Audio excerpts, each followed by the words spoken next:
everyone, perkenalkan kami dari kelompok 8 dengan saya Salma Andriani bersama rekan saya Adelika Arianto. Kami akan mempresentasikan hasil diskusi kelompok kami yang bertema teori kewarganegaraan. Oke teman-teman, di sini kami akan membahas yaitu 3 pokok. Yang pertama ada gagasan awal, dan yang kedua ada landasan pendidikan, landasannya, dan yang terakhir baru kita membahas tentang teori-teori kewarganegaraan.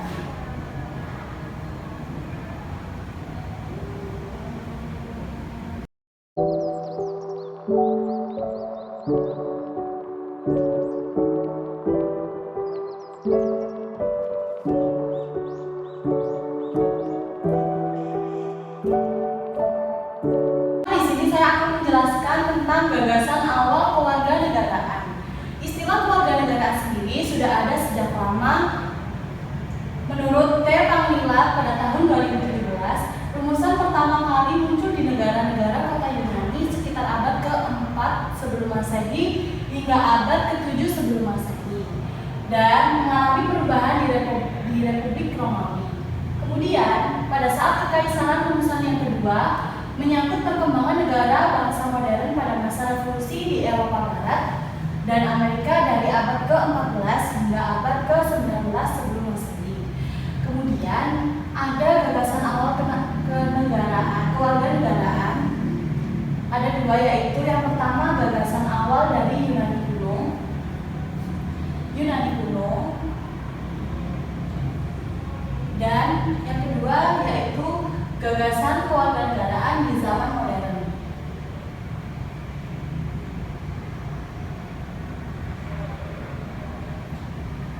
Next, gagasan awal di Yunani kuno. 2 hal pokok mengenai gagasan awal kewarganegaraan di Yunani adalah yang pertama, kewarganegaraan berdasarkan kepemilikan komunitas politik yang diatur sesuai hukum yang dibuat oleh manusia atas kesepakatan bersama dan tidak termasuk dalam keanggotaan suatu kelompok yang meliputi suku, ras, agama, dan latar belakang lainnya. Yang kedua yaitu pandangan dominan tentang kewarganegaraan di Athena pada abad ke-5 menegaskan bahwa kewarganegaraan itu hukum yang dibuat, kemudian diberlakukan dan dinilai oleh warga negara bebas, baik yang memiliki jabatan maupun rakyat biasa, yang mana artinya yaitu kewarganegaraan dalam hal ini tidak memandang dari segi materi bahkan jabatan sekalipun. Bahas yang kedua yaitu gagasan kewarganegaraan di zaman modern. Kita akan bahas yang kedua. Yang pertama yaitu gagasan pertama kali muncul pada masa perkembangan negara-negara Eropa modern pada abad ke-16 sebelum Masehi dan ke-17 sebelum Masehi. Pada awal masa Eropa modern jauh lebih beragam. Pada periode ini belum ada negara yang terpusat dan sebagian besar masyarakatnya bekerja sebagai petani dan berada di bawah kewenangan pemimpin setempat.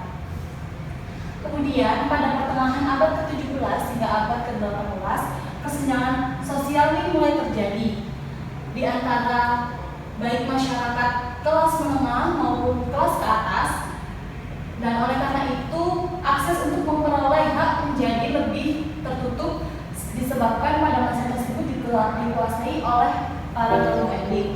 Masyarakat Amerika dan Eropa terbagi menjadi kelas-kelas sosial.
berisi pendekatan interdisipliner yang mengacu pada teori-teori ilmu politik sosial tertentu yang bersumber dari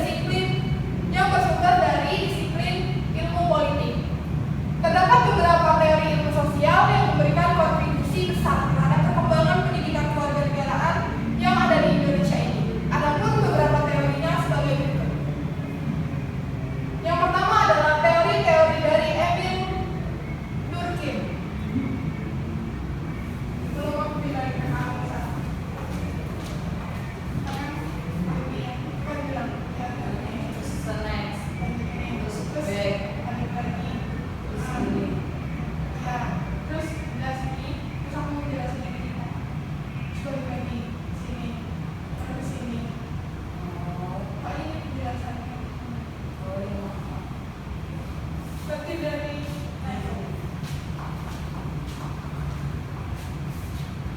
Oke, baik. Yang pertama adalah teori-teori Emil Durkheim. Emil Durkheim berpendapat bahwa pengaruh dari kelompok dan sosial terhadap apa yang selalu dianggap sebagai kekuatan tindakan individu dalam suatu pernyataannya. Durkheim menekankan bahwa perilaku tidak dapat sepenuhnya dipahami dalam istilah individualistik. Perilaku harus ditekankan dalam konteks sosial yang lebih luas, seperti bentuk perilaku kelompok lainnya, yaitu dalam sisi agama. Dapat memperkuat solidaritas kelompok, dan beberapa teori terkenal dari Durkheim yang berisi tentang kehidupan masyarakat yaitu sebagai berikut. Next. Emil Durkheim menyatakan berpendapat bahwa dalam landasan teori kewarganegaraan ini terdapat 3 teori tentang, yang pertama satu teori autonomi, yang kedua adalah teori konsensus, dan yang ketiga adalah teori solidaritas atau kesadaran kolektif.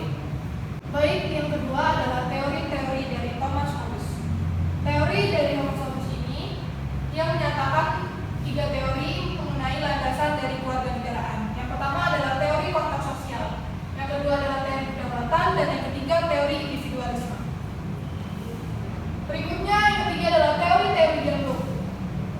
Menurut Leviathan Hobbes bahwa manusia tidak mempunyai kewajiban moral dalam keadaan alamiahnya, dan sikap arogannya terhadap agama dan tradisi sangat mengejutkan para pemikir lain pada masanya. Kemudian serangan mereka seringkali kejam karena tidak sejalan dengan doktrin suci atau teori lain yang berkembang pada saat itu. Di sisi lain, dukungannya terhadap kekuasaan raja yang tidak terbatas menimbulkan tantangan keras dari Majelis Nasional. Adapun beberapa teori terkenal dari John Locke yang berisi tentang kehidupan masyarakat Indonesia. Yang pertama adalah tentang teori kekuasaan negara yang tak terbatas. Kemudian yang kedua adalah teori liberalisme modern. Kemudian yang terakhir yaitu teori-teori menurut Jean-Jacques Rousseau yang menyatakan 2 teori. Yang pertama teori kontrak sosial, dan yang kedua adalah teori romantisme. Untuk yang B yaitu landasan formal yuridis. Menurut landasan hukum pendidikan kewarganegaraan di Indonesia, menurut yuridis formal adalah Undang-Undang Dasar Negara Republik Indonesia tahun 1945, Undang-Undang Nomor 20 tahun 2003 tentang Sistem Pendidikan Nasional atau Sisdiknas yang menjadi landasannya, dan juga Peraturan Menteri Nomor 22 tahun 2006 tentang standar isi atau SI, dan Nomor 23 tahun 2006 tentang standar kompetisi kelulusan atau SKL, yaitu berfungsi sebagai landasan pendidikan dasar. Sesuai kebijakan Kementerian Pendidikan Nasional melalui Badan Standar Nasional Pendidikan atau BSNP, yaitu program pendidikan kewarganegaraan pada lembaga pendidikan formal dilaksanakan berdasarkan pada kurikulum tingkat satuan pendidikan atau KTSP. Kemudian menurut Undang-Undang Nomor 20 N/003 pada pasal 3 ayat 2 tentang fungsi dan tujuan negara yang menjelaskan bahwa fungsi pendidikan nasional itu adalah mengembangkan kemampuan membentuk tingkah laku dan peradaban bangsa yang bermartabat agar kehidupan nasional semakin beradab, mengembangkan potensi peserta didik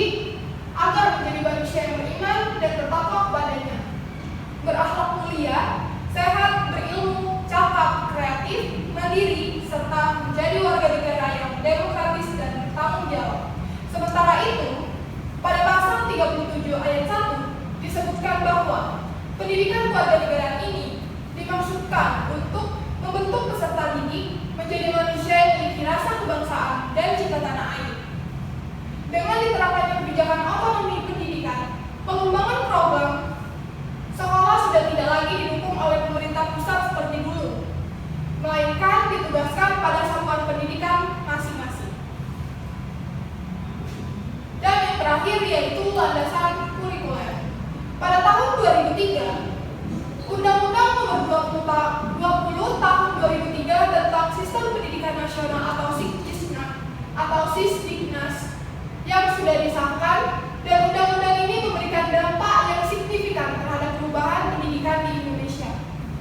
Pada pasal 2 ayat 1 Peraturan Pemerintah Nomor 19 Tahun 2005 tentang lingkup standar nasional dinyatakan sebagai berikut. Yang pertama, terdapat standarisasi, kemudian ada standar proses, yang ketiga standar kompetensi kelulusan, yang keempat ada standar pendidikan dan tenaga pendidikan, kemudian yang kelima adalah standar sarana dan prasarana, yang keenam adalah standar pengelolaan, yang ketujuh standar pembiayaan, dan yang terakhir 8 yaitu standar penilaian pendidikan. Baik teman-teman, setelah kita menjelaskan tentang gagasan dan landasan tadi, apakah sudah dipahami oleh teman-teman? Jika memang sudah, kita akan merefleksikan apa yang telah kita jelaskan tadi. Yang pertama, ada gagasan apa aja, Mbak Ade? Yang pertama yaitu gagasan awal. Gagasan awal ini terdiri dari gagasan Yunani kuno dan gagasan zaman modern. Kemudian kita telah menjelaskan juga tentang landasan kewarganegaraan yang terdiri dari landasan konseptual, Landasan formal yuridis, dan landasan kurikuler. Dan kemudian kita lanjut ke teori-teori kewarganegaraan.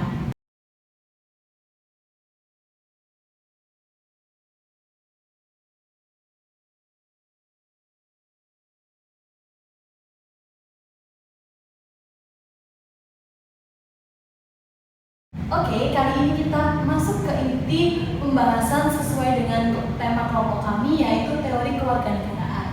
Di sini kita akan membahas tentang teori-teori dari kewarganegaraan itu sendiri. Yang pertama, ada teori kewarganegaraan liberal individualistik, yang menurut teori ini warga negara adalah badan yang bertanggung jawab dalam menentukan hak dan pilihannya. Dalam teori ini dapat dilihat dari segi aspek politiknya. Teori individual liberal ini bersifat kondisional atau menyesuaikan situasi yang ada.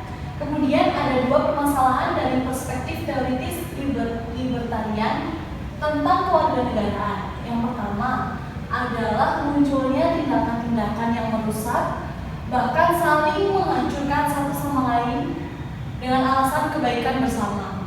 Yang kedua yaitu munculnya tindakan yang sesuai dengan istilah atau gagasan yang dikemukakan dalam teori liberal individualistik, yakni warga negara secara individu memaksimalkan keuntungan yang akan diperoleh, seperti wawasan dan tindakan individu yang otonom dalam pilihannya sendiri. Bisa saja muncul dari proses yang tidak murni. Kemudian yang kedua yaitu ada teori kewarganegaraan komunitarian. Pandangan teori ini menyatakan bahwa setiap warga negara pasti mempunyai proses sejarah perkembangan, serta setiap warga negara memiliki tanggung jawab apabila ia mempunyai kewajiban dalam batas-batas yang dapat diterima secara sosial. Jadi teori kewarganegaraan komunitarian sendiri ini udah beda nih ya, pernyataannya bahwa setiap warganya itu berbeda gitu dengan teori individualistik liberal tadi. Kemudian ada kelemahan dari teori komunitarian ini sendiri. Yang pertama yaitu belum terbukti mampu mengubah keadaan, melainkan hanya pada tahap pencegahannya saja.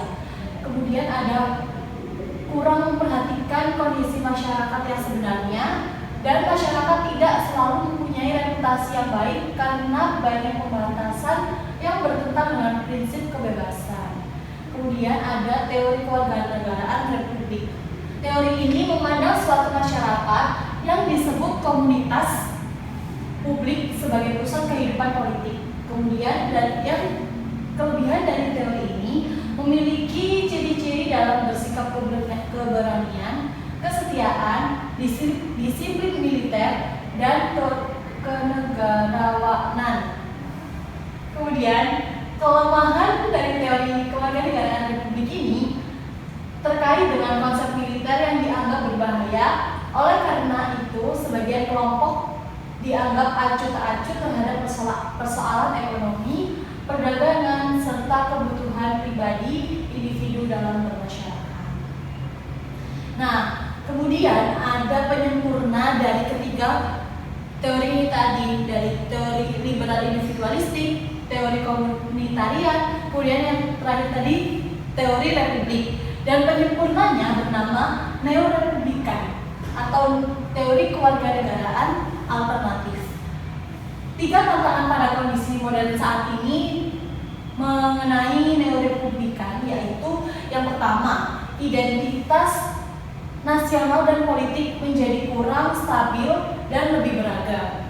Kemudian hilangnya kelas menengah yang sebelumnya dianggap sebagai bagian dari warga negara dalam teori kewarganegaraan republik, dan sulitnya merencanakan pelayanan publik berdasarkan model lama dan teori kewarganegaraan yang ada menurut Nur Fenayanti pada tahun 2016. Baik, setelah penjelasan dari kelompok kami, baik itu tentang gagasan, landasan, dan teori-teori tentang kewarganegaraan di Indonesia. Lalu, bagaimana sih nasib ketiga teori kewarganegaraan dalam kehidupan masyarakat di Indonesia? Apakah teori neorepublikanisme sendiri itu cocok bila diterapkan di negara kita ya? Ya, coba untuk kalian bisa komen di kolom komentar. Nanti akan kita bahas selanjutnya.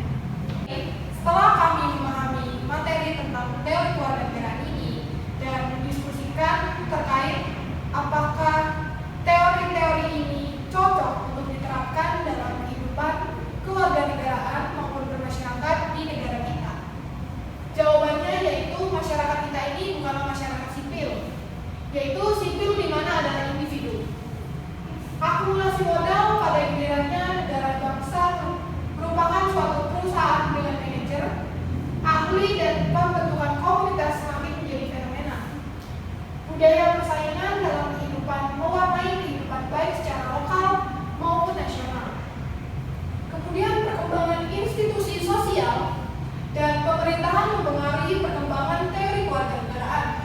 Adapun tantangan yang timbul dari kondisi kontemporer saat ini atau kondisi modern pada negara ini sebagai berikut. Yang pertama yaitu identitas sosial-politik menjadi kurang stabil dan kurang bervariasi. Organisasi individu semakin tidak terikat dengan organisasi pemerintah. Nilai-nilai publik semakin mendapat perhatian dalam konteks partai republik. Kunston mengklaim atau menyatakan bahwa kepentingan persepsi dan perhitungan, yaitu individu modern, berbeda-beda dan tidak lagi berasal dari secara langsung maupun dan meyakinkan dari hubungan yang ada antara pekerjaan, kekeluargaan, dan rumah kedua. Hilangnya kelas menengah yang sebelumnya dianggap sebagai bagian dari warga negara dalam teori kewarganegaraan republik. Yang ketiga, sulitnya merencanakan pelayanan publik berdasarkan model lama, yaitu teori kewarganegaraan yang ada. Kategori sosial yang semakin beragam membuat identifikasi menjadi sulit, sehingga memerlukan rekonstruksi sistem kewarganegaraan. Dengan demikian, munculnya teori kewarganegaraan neorepublikan. kemudian munculnya teori kewarganegaraan neorepublikan ini merupakan penyempurna, seperti yang saya bicarakan di pembahasan sebelumnya, bahwa memang teori neorepublikan ini merupakan penyempurna dari teori-teori sebelumnya. Dan teori neorepublikan sendiri memiliki beberapa prinsip nih yang berbeda dengan teori republik, karena dalam pengambilan keputusan pada teori neorepublikan tidak berdominan dengan unsur militer. Beda dengan teori republik, karena teori republik memberikan unsur militer. Dan teori ini juga mengutamakan kebajikan sesuai dengan kebutuhan masyarakat. Tidak hanya itu, tidak hanya mematuhi peraturan hukum semata, namun menurut teori ini tidak dianjurkan untuk orang patuh terhadap republik, akan tetapi lebih patuh dalam hal aturan yang dibuat oleh pembuat aturan. Karena pada dasarnya negara Indonesia merupakan negara yang berlandaskan hukum.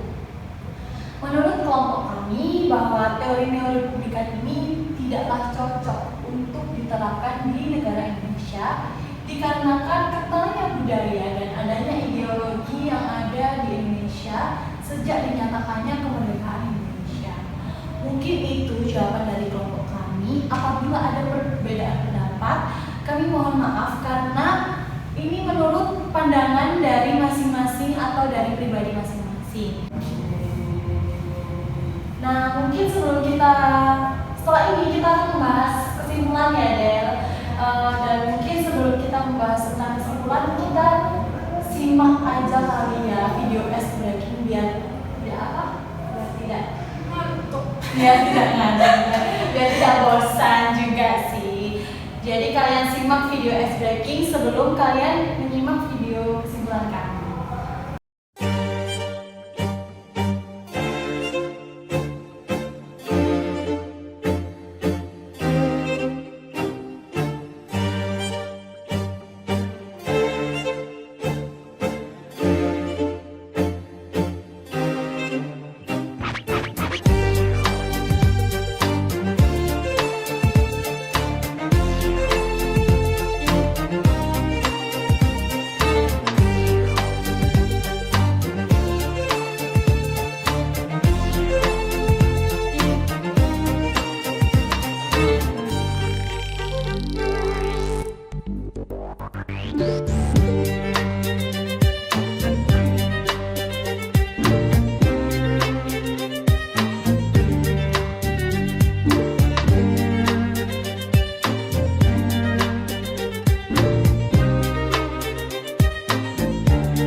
di Republik Romawi dan Kekaisaran.